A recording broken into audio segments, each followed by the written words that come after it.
Welcome to Navigating Advocacy, the true crime podcast that goes beyond storytelling to ignite change and seek justice. I'm Melissa. And I'm Whitney. As true crime enthusiasts turned passionate advocates, we've seen the power of storytelling raise awareness about unsolved crimes and bring hope to victims and their families. We hope to inspire action and promote positive change within the true crime community. Our mission is simple. We provide a platform for victims and their families to share their stories, to be heard, and find solidarity. But we don't stop there. We offer practical guidance to our listeners on how they can actively make a difference in their own communities. Together, we can create a wave of change. We're here to empower you to also become advocates for change, no matter where or who you are. We are Navigating Advocacy.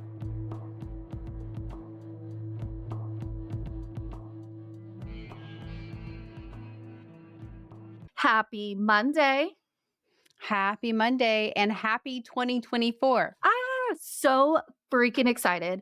I'm also so excited to start saying happy Monday on the regular again instead of our December intro because that was awkward AF. It was, but I'm so glad we were able to share so many cases through December, and hopefully we spread some awareness and maybe something will come from it. Exactly. That's our goal. Yep, that is the goal of the podcast. Do we have anything else? No, just hope that everyone have their goals prepared for 2024. If you're that type of person, I've long since given up resolutions because I never follow through with them. Let's just be real. So now I'm just hoping to take it day by day, make a plan a week at a time, execute that week, and then move on from there. Yes, YOLO. That's right. As us millennials say. Yeah, exactly. So, yes, I'm excited to see what the year brings. That's for sure. You never know. Yeah. Never know. Let's just get straight into Hawaii. Honolulu is the capital and largest city of Hawaii. It's located on the island of Oahu, and it's not only the political and economic hub of Hawaii, but also a gateway serving as the major center for international business, military defense, and tourism. The city's name itself means sheltered harbor in the Hawaiian language. Honolulu's history is deeply intertwined with the monarchy as it served as the seat of the Hawaiian kingdom before its overthrow in 1893. The Iolani Palace, a grand structure in downtown Honolulu, was the official residence of Hawaiian monarchs and remains the only royal palace on U.S. soil. Oh, that's really cool. I did not know that. I didn't either until I researched this place, but it's not what a typical palace looks like. It's not an English palace with turrets and castle style. It's different. There's a picture out. You'll see the picture. Okay, cool. In terms of statistics, Honolulu has a population of over 340,000 residents, making up about 70% of Oahu's total population. The city is a melting pot of cultures with influences from Native Hawaiians, Asians, Pacific Islanders, and mainland Americans. Waikiki Beach, situated in the heart of Honolulu, is renowned for its iconic surf and sunsets. However, the city offers more than just beachfront paradise. The Punch Bowl Crater, officially known as the National Memorial Cemetery of the Pacific, stands as a tribute to those who served in the U.S. military. Honolulu's unique position as the world's most remote major city adds to its allure. The nearest continental landmass, California, is over 2,300 miles away. While Honolulu is a haven for surfers, sunbathers, and history enthusiasts, it also embraces its thriving arts and culinary scenes. The Honolulu Museum of Art showcases an impressive collection spanning centuries and cultures, while its city's vibrant food scene offers a fusion of flavors influenced by its diverse community. Neighborhood Scout gives Honolulu a crime index of 8, with your chance of becoming a victim of a violent crime 1 in 390. Even with these numbers, Honolulu still sits below the state and national averages. Oh, that's nice. Even with an 8. See, I don't know how that correlates, but I had a state that was or a city that was just like that. How is it way below the national average, but it's rated an 8 or a single digit? That doesn't make sense to me. I don't know their algorithm either, and Whitney's not mathematically inclined, so I'm not even going to pretend to understand that algorithm, but I don't get it either. One area in particular that we will be talking about today is the Chinatown neighborhood of Honolulu. Chinatown is situated on the western portion of central Honolulu, just blocks from the harbor fishery management area. According to HawaiiGuide.com, this area of Honolulu is particularly rough. Even now, it says there are places you shouldn't be after dark. In 1999, when this crime occurred, the stats were slightly lower than current crime rates. However, the amount of reported murders had increased from the previous year. Jubilee Loom was born to Melva Casper and Richard Loom on November 26, 1977, on the island of Oahu. She was one of 6 kids. Her family described her as lovable, kind, and nurturing. Her family and friends called her Mailee, and there isn't a lot of information about Mailee's childhood. But as she came into her teenage years, she fell in with a rough crowd and told others she enjoyed a life on the streets. At 13, she was called to Chinatown, and over the years, she worked for an escort service, answering phones, and even worked as a sex worker. She had a few run ins with law enforcement before she was 18, but was making significant strides towards improving her future. In January of 1999, she had enrolled in some adult education classes and was engaged to Ambrosio Lazaro. They had been together for a while, had known each other for about a decade, but were making plans to get married on Mailee's 22nd birthday in November of 99. Even with these life changes, Mailee still would find herself in Chinatown, working, partying. Her fiance picked her up from the area on more than one occasion to bring her home. Then 21-year-old Mailee was living with family in the Kalihi neighborhood on nights that she didn't stay out. There are some conflicting reports about Mailee being a member of the unhoused community, but her family have been vocal about her having a home. She knew that she could come home, and did on occasion. Mailee's fiance was admitted to the hospital for heart problems, where he remained under observation for some time in late August. On Sunday, August 22nd, 1999, Ambrosio was discharged. Once he was home, he attempted to reach out to Mailee, but was unsuccessful. The next day, Mailee was seen downtown on Hotel Street in the early morning hours, getting into a white or light-colored older model Ford Econoline van. Ambrosio continued to reach out, trying to get a hold of Mailee, but again was not able to make contact. On Tuesday, August 24th, 1999, around 11:30 a.m., an employee of the Baratania florist on South Baratania Street was outside behind the shop. They checked the dumpsters and surrounding areas as part of their job duties and did not report anything amiss. About an hour later, the employee goes back outside again and this time finds a plastic garbage bag in front of the dumpsters. I'm not entirely sure how this went from one person finding this trash bag to 3 people lifting it, but in several articles, it was reported that it took 3 employees to lift this bag and put it in the dumpster. Of course, the sheer weight of the bags piqued their attention as to what could possibly be in it, and one employee, named Nicole, grabbed a florist's knife and in one corner cut through several layers of heavy duty trash bags. Nicole was quoted that she had thought she saw a dark strand of hair and then blood on her knife and stopped and contacted law enforcement immediately.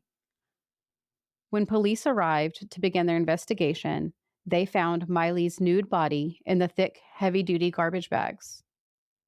Her identity would later be confirmed with fingerprints, and according to a statement in the Honolulu Advertiser, Lieutenant Alan Napoleon stated that there were no obvious injuries or cause of death. He stated her body was found intact. But there was blood, though. So Well, That would be in That's the where there's a little bit of conflicting information, okay. unless when she cut the bag open, she actually cut Oh, the body, which okay, is a possibility. okay. Um, this Wow. is the late 90s. There's Yeah. very few articles. This absolutely did not make national media attention. So that's where the Mhm. Yeah, correlation is a little bit off. we don't hear a lot of what's going on in Hawaii, like, here in the mainland, I feel like. I mean, obviously, the wildfires that were there, that was but other than that, I don't hear a lot about what's going on. Me neither. I also don't seek out the information, and perhaps I need to be better about that. Exactly, yeah, and I think here, we're hearing about there's always some crazy case that's going on here in the States that makes national news. Every week, there's something, I swear. I don't ever hear of Hawaii very often. Exactly. Law enforcement believed that Mailee was strangled or asphyxiated, and according to an article in the Honolulu Star Bulletin, an autopsy would confirm this later. It would also confirm that Mailee was 4 months pregnant. Oh, that's horrible. Her mother knew this, but did not have any knowledge of who the father may be. Law enforcement put out a plea to the community asking for anyone who may have seen someone in the Baratania Florist or Total Gems parking lot as they shared a building. It's kind of a plaza strip. If anyone was in that parking lot between 10 a.m. and 1 p.m., to please reach out. This is, after all, in the middle of the day. Surely someone saw something. A tip came in that a purple and turquoise truck was seen pulling away during that time frame, but whether or not it was connected to Maile's death is unsure. Baratania Florist is located just over 2 miles from Hotel Street, where Maile was last seen alive, and it has been there since the 1930s. Everyone knows where Baratania Florist is. Wow, and that doesn't seem like a very common truck, so they should be able to find it and ask some questions? Well, when I'm thinking about it, you think if this is the 90s, so this is 1999, that purple and turquoise, I can imagine I think it's a cup from a gas station. Everyone had that cup that with the squiggle mark on it, or that color windbreaker. I know That was like the colors of the decade. yep, completely agree. So, maybe it's So, not maybe it's more common than what I'm thinking. I'm like, "Purple and turquoise, there should be one on the island." and this is true. It does seem very niche now, but then was it? I don't know. On September 11th, 1999, Maile's family was able to lay her to rest. In an article released in the Honolulu Star Bulletin on September 22nd, 1999, an incarcerated man that went by the name Shadow told law enforcement that Maile was working for the escort service Petite Pleasures. Shadow was incarcerated for promoting prostitution at the time, and he told officers that Maile worked there with another woman who had died, Michelle Benzinger. Michelle had been a business associate of Shadow's for about 4 years, and he knew that Michelle was running the escort service and that Maile was working there answering phone calls. He stated he met Maile about 7 months before. Michelle's decomposed body was found on Kaukonahoa Road in Waialua just 2 weeks before Maile was found. In that same article, Lieutenant Napoleon stated he isn't sure if the two are connected or not. There are similar victimologies, but they could not say without a doubt that they could have both fallen victim to the same perpetrator. They were both in their 20s. They knew each other. They worked in the same industry. Michelle's death is still listed as a suspicious unattended death and not a homicide because experts were not able to determine her cause of death. Over a year after Maile's murder, the FBI stepped in to look at the case files. They were comparing them to another murder that occurred on another island, Kauai. No news came out as to whether any of these were connected or if the FBI had any further assistance with the investigations. The investigations have since stalled. In 2006, police put out a press release again asking for information. From here, there's no coverage of Maile's murder. Her story never made national news, and her family is still seeking answers. If you have any information about Maile's murder or saw a vehicle or person near the Baratania florist shop or Total Gem, please contact Crime Stoppers at 808-955-8300 or contact the Criminal Investigation Division of the Honolulu Police Department at 808-529-3111. The Ford Econoline van was white or light colored between 1987 and 1990 year. It had doors that swing out to the side and had windows down the passenger side. And I will share a picture of this van because I remember seeing it all the time in the late 90s. Yep, I remember. And some of them would have, like, blinds, like, litter window blinds all on those windows along the sides. Yep. So My weird. grandpa had a blue one that had red carpet interior, red shag interior, and it had blinds in it. And I remember it had the fold down bed. Yes, it's so It was weird. back when you could live in a van before the van life was a thing. Yep, now it's cool. Then it was Now weird. it's cool. It was a little weird Then it back was then. strange. It was. And that's Hawaii. There's not a lot there. There's not a lot known, but her family is still wanting justice. Answer something. They have nothing. So completely understandable that they're still pushing this out there because they literally know nothing, especially, I mean, she was pregnant. That's another member of their family. Huh. Absolutely heartbreaking. We want to share a few ways you can support us to continue our mission. You can become a Patreon subscriber for as little as $1 per month, or a simple rate and review on your favorite podcast platform helps us get in front of someone who may know something. We will continue traveling state by state seeking justice because we will be there no matter where, no matter who.